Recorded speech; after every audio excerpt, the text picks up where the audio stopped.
Cuando a un pueblo inculto, ignorante y lleno de ideas fantasiosas se le da la oportunidad de tomar decisiones políticas, lo más frecuente es que terminen poniéndose una soga al cuello. Ejemplos abundan. Democráticamente, eligen a Adolf Hitler, Hugo Chávez, Joe Biden, López Obrador, aplauden los programas sociales, etc. Es decir, eligen lo peor, se ponen la soga al cuello. Después de cometer democráticamente un error, la intención de corregir es casi nula, puede tardar muchos años. La capacidad de los pueblos para sufrir y resistir a los tiranos que los gobiernan sorprende. La Cuba de Fidel Castro mantiene una tiranía que supera el medio siglo. Enver Hoxha, tirano en Albania, detentó el poder durante 41 años. Paul Biya, con su sangrienta dictadura, sigue siendo el presidente de Camerún. Omar Bongo, con su dictadura disfrazada de democracia desde 1967 hasta 2009 en Gabón. Y así otros más. No es un fenómeno nuevo. Al parecer, los pueblos que sufren largas tiranías se acostumbran y lo ven como algo normal. Las viejas tribus de hace miles de años admitían como natural tener un dictador que les gobernara la vida. El líder de la tribu concentraba todo el poder y sus decisiones eran obedecidas sin discusión alguna. Si el líder decía que debían caminar hacia el norte, todos lo hacían. Podía ordenar el asalto, asesinato y despojo a otra tribu, y las órdenes eran sagradas. Así vivió la humanidad durante largos milenios, y a nadie se le ocurría que podía ser diferente. La estructura política de un líder y los demás obedecen fue la constante durante miles de años. El intelecto se estancó, pues los subordinados no tenían necesidad de pensar.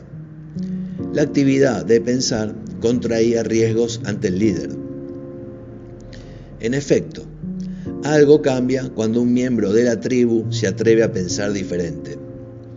Surge el riesgo de romper el poder del líder, lo que es inaceptable. El disidente puede buscar la manera de matar al líder y tomar su lugar, lo cual fue muy frecuente. O bien, el líder detecta a aquel que quiere romper el orden y es asesinado para que todo siga igual. Pero también puede ser que el disidente huya al amparo de la noche, corra sin parar y posiblemente lo sigan 2, 3 o 10 seguidores, y así se forma otra tribu. Pero la estructura política no cambia. Un líder y todos obedecen. Era lo normal, y eso explica la multiplicidad de lenguas e idiomas que tenemos. El líder o dictador se asumía como dueño de vidas y haciendas. Este podía disponer de los recursos de sus subordinados y también de sus vidas. Si se le ocurría hacer la guerra contra una tribu cercana, organizaba a sus ejércitos y la gente entregaba sus vidas sintiendo gran orgullo de morir por su líder. Así es como se tienen historias tipo Gengis Khan, Atila, Mao Zedong, Pancho Villa, Adolf Hitler, Vladimir Putin y muchos más. Todos los dictadores y tiranos han destruido vidas y haciendas de sus pueblos y de los vecinos. Los vikingos, que vivían del asesinato y despojo, asesinaron a miles de pobladores que ya se dedicaban a la producción agrícola e industrial de manera pacífica. Pero seguramente también murieron muchos vikingos que le daban gloria y poder a su tribu. La humanidad da un gran salto cuando descubren la democracia. El poder ya no se logra por la fuerza de la espada y cederlo solo a los descendientes para soportar largas dinastías. Los disidentes convencen que se debe elegir al gobernador. La idea parece razonable y se adopta para crear las sociedades democráticas. Con la democracia se forman partidos políticos y sus propuestas de gobierno. Generalmente promesas incumplibles, colocan candidatos carismáticos, buenos oradores y campañas bien estudiadas para ganar las elecciones, y votan los ciudadanos. Es una moneda al aire y solo queda contemplar la acción del nuevo presidente. Al final, casi todos terminan desencantados. Así van cambiando de líderes que saben subir impuestos, establecer constituciones restrictivas, hacer construcciones faraónicas para que el pueblo perciba que son buenos gobernantes. Otros simplemente se encargan de saquear el erario para quedarse con grandes fortunas personales. En fin, que la democracia no garantiza un buen gobierno ni prosperidad para la gente. Parece ser que la democracia ha resultado en la mejor alfombra no violenta para que la izquierda llegue al poder y coloque a los nuevos tiranos, dictadores y demagogos en el poder. La izquierda ya se percató que la democracia puede ser empleada para construir un país socialista y luego uno comunista. Por ejemplo, el gobernante de izquierda convence al pueblo de la necesidad de construir escuelas y universidades. Consigue el aplauso de los gobernados y para ello sube impuestos, compra o expropia terrenos, construye los edificios, contrata cientos o miles de profesores que deben impartir los planes y programas del gobierno. De esta manera, la izquierda crea las instituciones que se convierten en caldo de cultivo de promotores y defensores del socialismo. Esto conlleva un dominio de la mentalidad de la gente que pasa por las instituciones educativas.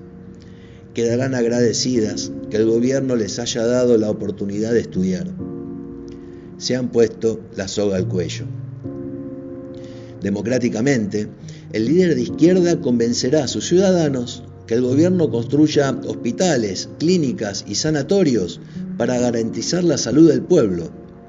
Los ciudadanos aprobarán la política de salud del Estado y, sin saberlo, se han puesto la soga al cuello. Lo mismo se podría decir respecto al manejo del petróleo y otros recursos naturales para que los administre el gobierno, pero también la administración del dinero. Ven como natural que el Banco Central quede en manos del Estado. El agua, el transporte, aeropuertos, puertos, ferrocarriles, etc. Con el beneplácito de la gente, se va construyendo el socialismo sin aclararles que eso es socialismo. Cuando se llegan a dar cuenta, demasiado tarde.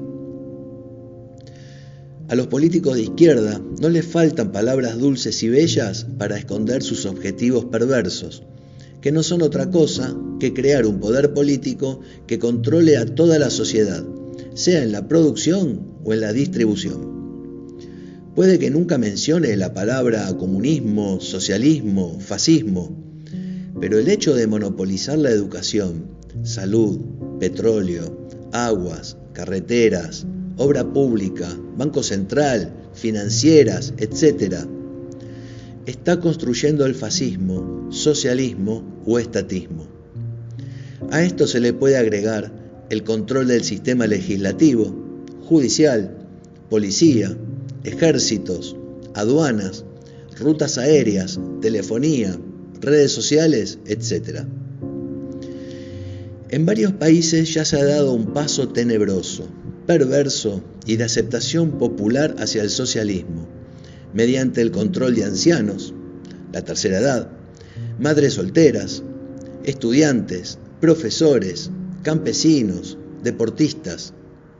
¿Cómo se da ese control? Mediante programas sociales, dinero regalado a cambio de nada. Cada mes o cada 2 meses, el gobierno deposita en sus cuentas bancarias una cantidad de dinero que les hace pensar en la bondad del gobierno porque nunca antes se había hecho algo parecido. Este reparto de dinero es la estrategia más sólida para que la gente siga votando por los gobiernos populistas. Desafortunadamente, nuestros países latinoamericanos carecen de buenos economistas que puedan aclararle a la gente que dejar la educación en manos del gobierno significa destruir el mercado educativo. Que el gobierno maneje la salud significa destruir el mercado de salud. que el gobierno administre el petróleo es destruir el mercado del petróleo. Y así es como todas estas acciones gubernamentales, aun cuando tengan el consenso, la aprobación del pueblo, solo conllevan a una destrucción de la economía, destrucción del talento de jóvenes, destrucción del capital. Y finalmente, los votantes se ponen la soga al cuello. ¿Cuál es la solución? Cambiar radicalmente la cultura del pueblo, destruir las fantasías marxistas que dominan en nuestras escuelas y universidades para que la gente se percate que el futuro bueno no está en dejar todo el poder en los gobernantes, sino en el mercado. Así podrán reconocer que solo hay un camino, una medicina. Privatizar todas las escuelas y universidades, privatizar todo el sistema de salud, pasar el petróleo a manos privadas, etc. Dicho de otra manera, el gobierno solo debe garantizar que los mercados funcionen bien, con seguridad, cuidar que no haya asesinatos, violencia, robos o fraudes, y hacer justicia en su caso. ¿Existe otra alternativa? No, no hay. La medicina puede ser muy amarga, pero es la única que cura al enfermo. Por supuesto, esta medicina nunca la va a dar un gobierno izquierdista, pues significa perder el control político de la sociedad y sus recursos. Además, desconfían del poder del mercado. Nada saben de la mano invisible de Adam Smith y jamás han leído un renglón de la Escuela Austríaca de Economía. En las universidades públicas y privadas solo se enseña a Carlos Marx, Maynard Keynes, Samuelson y otros autores estatistas. Al carecer de buenos teóricos, se traduce en una pobreza de ideas en la sociedad, y ello explica la poca o nula resistencia a las políticas populistas de la izquierda.